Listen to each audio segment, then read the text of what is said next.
On Wednesday, October 8th of last year, it was an unseasonably hot and sunny morning in the normally quiet residential neighborhood in the northwest section of Boca Raton. We believe that the burglar who entered this home in the 3900 block of Northwest 5th Avenue sometime between 8:30 and 10:30 a.m. did not know that anyone was home, and he certainly did not plan to commit such a brutal crime. But sometime during or after the process of stealing a television, he met with an occupant of this house. Nancy Sylvester was in the bathroom, probably drying her hair, and at first did not hear the intruder.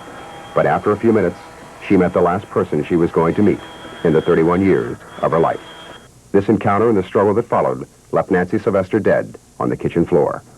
She had been stabbed 28 times in the upper body, several of these wounds received as she fought for her life. The weapon was a steak knife that had been removed from the kitchen counter, and an old wooden-handled carpenter's hammer was left at the scene. We believe that the hammer was brought in and left behind by the murderer. At approximately 10:30 a.m., Nancy Sylvester's roommate returned home to find the body.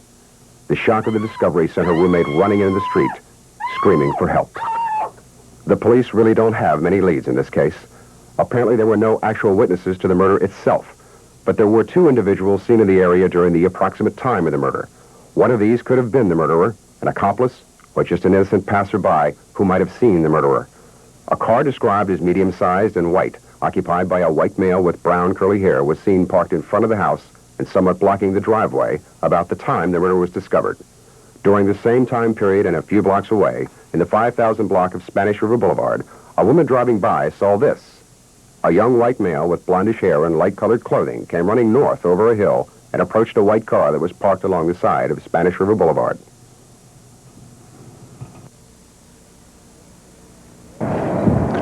Those are about all the leads that we have in this case, and now we're asking for your help. If you have any information about this murder or any other major felony crime, please contact Crime Stoppers at 832-TIPS. We don't need your name, just your information.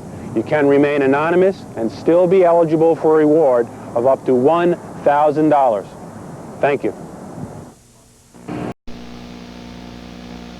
On September 9, 1981, South Florida's first crime reenactments were presented by Crime Stoppers of Palm Beach County here on Eyewitness 12 News.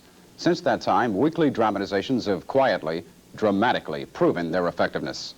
This residential area in Boca Raton was the scene of a brutal murder, selected as Crime Stoppers case number 1.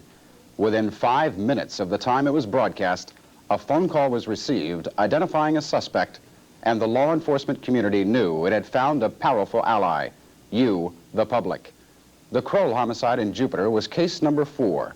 A caller identified a suspect, responsible not only for the murder of Lorraine Kroll, but for the attempted murder of her companion as well. Details are still under investigation. A burglary ring in Broward County was identified by a call to the Palm Beach County tips line. In North Palm Beach, a major drug operation was correctly identified. The criminals, faced with overwhelming evidence, pled guilty. Their operation was shut down. A major marijuana operation in the county was broken by a Crime Stoppers tip. In the crackdown, police confiscated sophisticated electronic gear used to monitor law enforcement radio communications. In Inverness, a drugstore was robbed, the pharmacist murdered. A call to Crime Stoppers of Palm Beach County identified the killer. Further investigation led to the solution to a series of drugstore holdups. In more recent weeks, a stolen Jaguar was recovered.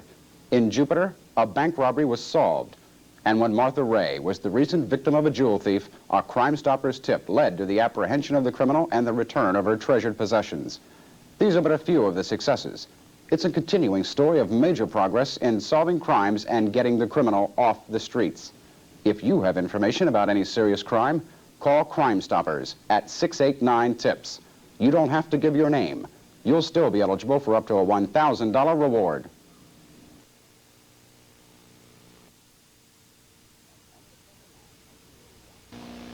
On September 9, 1981, South Florida's first crime reenactments were presented by Crime Stoppers of Palm Beach County here on Eyewitness 12 News.